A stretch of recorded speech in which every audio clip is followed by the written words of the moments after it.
Yes, guys, yes, people, welcome back to my YouTube channel and welcome to another video. I hope you guys are doing all right today because, listen, as you can tell by my face, I'm not that angry, ranting, and screaming and shouting because we've only lost 1-0.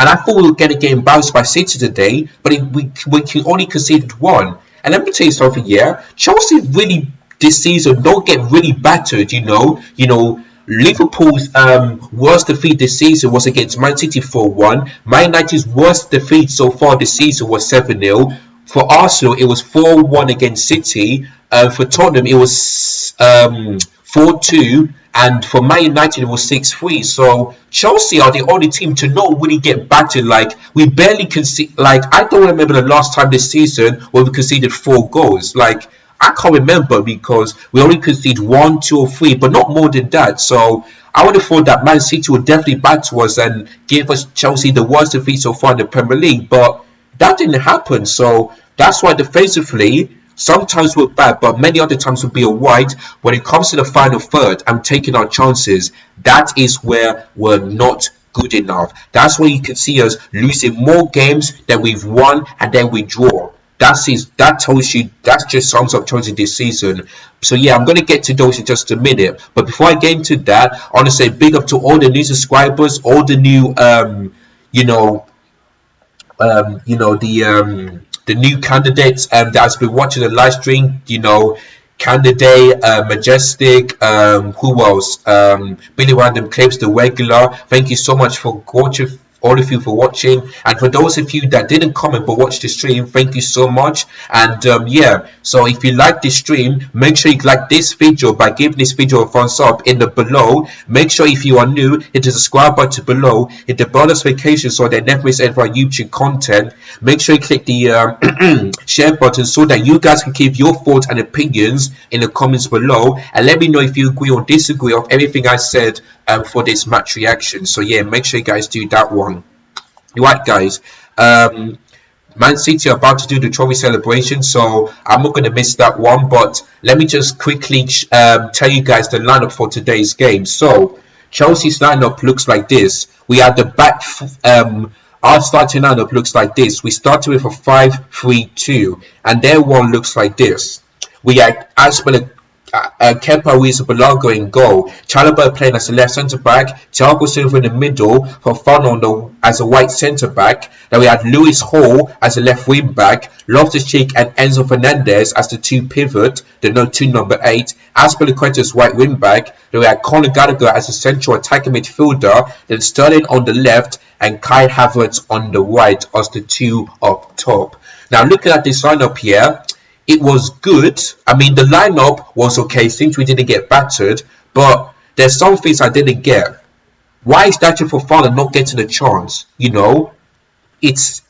feels like that either Lampard or Graham Potter is not giving this guy a chance. They're not giving him, some minutes. They don't trust him. Like, come on, man. Dacia Fofana played for Chelsea and he had really good performances. When he lost to 1-0 against Southampton, he was good in the first half, and then Graham Potter takes him off. The City game in the Carabao Cup, when he came on, we looked a bit better, but we've only conceded 1 goal in the second half. So why is it that Fofana is not getting some minutes for Chelsea? I just really don't get that one. And also, where's Mudryk and Madueke? Why they're on the bench? I know that these two, I know that Madueke and Mudryk didn't do well against Nottingham Forest, but at least we didn't lose that game. Like, come on, man. It just doesn't make any sense. So, Lampard got that completely wrong.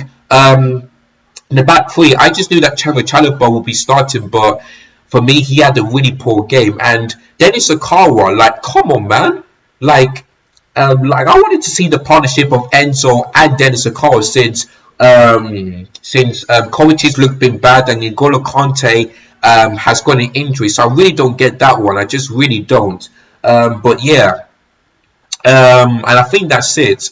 Conor Gallagher playing along is, for me, it was good, but it wasn't that great because I don't think Conor Gallagher today was even that great. So yeah, for me, I have to say the player who really impressed me was Lewis Hall, because He made some ones, had chances. He had some brilliant crosses it in, and I think another player was Loftus-Cheek as well because you know he didn't lose the ball in midfield, which Enzo did, which I thought Enzo was poor. So it's only Loftus-Cheek and Lewis Hall that could hold their heads up high. The rest of them, I mean, they were like Kai Havertz for me was the worst player on that pitch, worst ever. He was invisible. Whenever the players fed the ball to him, he just stood there and not decide to shoot. Like, it just doesn't make any sense. So I don't get why Kai Havertz started week in and week out, but David Fofana or Phillips isn't. It just doesn't make any sense.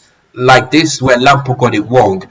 Sterling, the performance today was good, but overall, he was still not the Sterling that we've seen from Manchester City. Of course, he made some runs, he took players on, but it comes to shooting, he simply cannot do it. So for Sterling, I want him to stay, but if he continues like this next season, then for me he needs to go. He really needs to go because I don't think that Sterling will be the player for Chelsea like he did for Manchester City, but he's not doing it for Chelsea, and that's why I really am disappointed in him. I really, really am. So Sterling needs to do a lot better.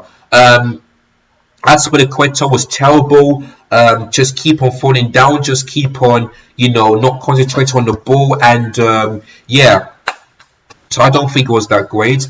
Wes Fofana was alright defensively, but most of the time he kept on losing the ball. His pass wasn't that great and all that stuff.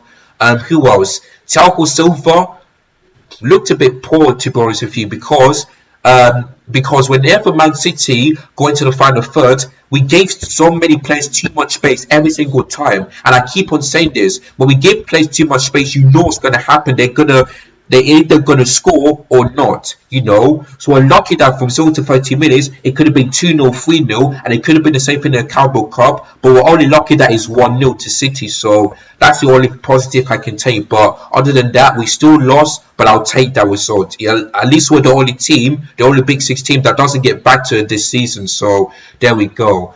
Who else? Chalobah.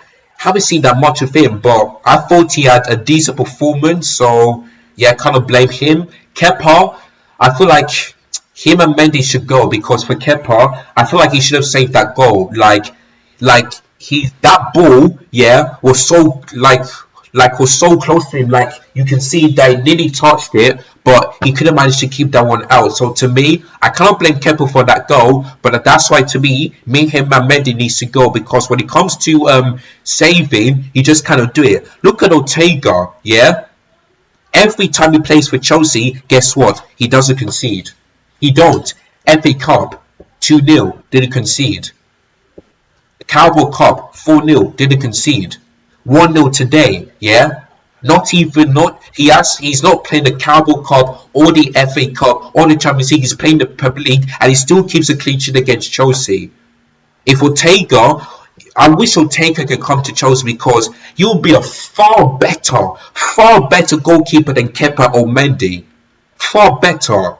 Spent £72 million on Kepa. Has been looking like the better goalkeeper than Petr Cech or Thibaut Courtois.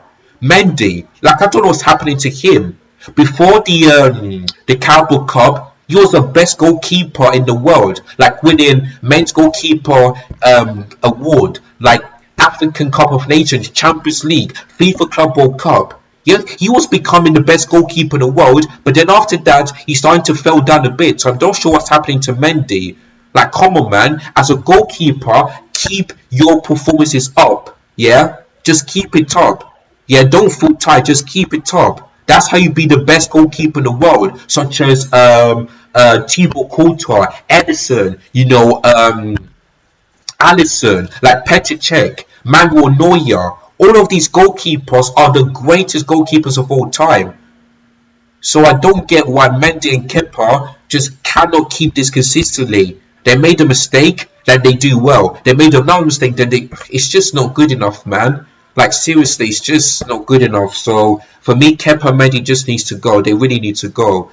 The goal that we conceded, Alvarez, who I predicted to score against Chelsea when I saw the starting lineup, has done. Wesley Fofana passed almost fed the ball to Enzo Fernandez, but I don't know what Enzo Fernandez was doing, like allowing Phil Foden to get the ball before him. That was absolutely horrific from Enzo Fernandez to allow that to happen. Then Phil Foden passes it to Kyle Walker. Then Kyle Walker saw Alvarez with the amount of space, and then boom, guess what? Pass Kepa to 1-0 Chelsea, 1-0 City in the 12th minute. Then after that, it was all been City. But like I said, Chelsea had more chances. Well, not so many, but we had more shots on target. But this one I keep on saying to you, you don't take your chances, you'll get punished. Look at the Tottenham game. The first half, they could have been 3-0 up already. But instead they only scored 1 goal. Guess what happened? Brentford beat them 3-1. That's how Tottenham lost. Yeah? That is how they lost, because they didn't take their chances. If this was the women's game, do you think they're going to be wasting them chances? No. This is what I'm telling you. And look at the women. Yeah? The first half dominate Arsenal, yeah, 2-0 about half time. The second half, we took our foot off the gas, we allowed Arsenal to dominate us, but guess what? Emma Hayes changed the formation to a back 5, and guess what? It worked, because we've won and we kept a clean sheet. So this is the difference between the men and women. Women, when it comes to chances, yes, they don't kill teams off, but I don't care about that. As long as you just score goals, take the 3 points, that is all that matters. This is what I'm telling you guys, that this women's team knows how to play better football than the men. Yeah? And guess what? Our Chelsea against big clubs, they've only lost 1 in all competitions. Or actually 2 in all competitions. Arsenal, the Carabao Cup, 3-1. Last day in February. Manchester City, a month ago, 2-0. We've only lost to the big teams twice in all competitions. But there's been wins, you know. Arsenal in the FA Cup. Arsenal today. Man City in the league. Man United 3 times in a row. Both in the league and in the FA Cup. Tottenham twice. Or is it 3 times? Something like that. That shows you that these women just know how to beat big clubs. But for the men, they don't. We haven't beaten the top half of the team yet this season. We haven't. That is embarrassing. It really is embarrassing. So I really wish Pochettino the best of luck, because he needs some serious stuff to do. The same goes for Todd Boehly and Heck Ball, because this cannot continue. If Man City needs, if we don't City to win the league, then either Chelsea or any other teams need to stop them. And by doing that, we need a massive rebuild. Yeah, get rid of some deadwood players, bring in some world-class players, and making sure that Pochettino wants these players. Yeah, make sure it's Pochettino signings, not your signings, Todd Boehly. Yeah, because I didn't believe that Graham Potter wanted Enzo Fernandez, Dacio Fona. Those are Todd Boehly signings. So I really hope that Todd Boehly listens to Pochettino, you know, sees what squad needs to go, needs to leave, sees what players needs to come in, and you know, and lets him do the work under Pochettino. Let those players do the work under Pochettino. Because even though, yeah, that Pochettino hasn't won anything, look what he did for Tottenham, yeah?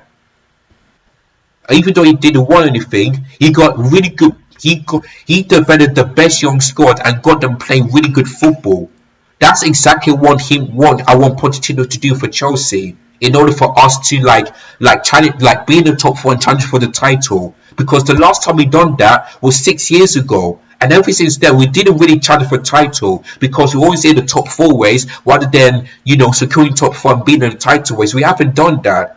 So I really hope that Pochettino is a perfect manager for this job, because I feel like it's not going to be. It really isn't. So there we go.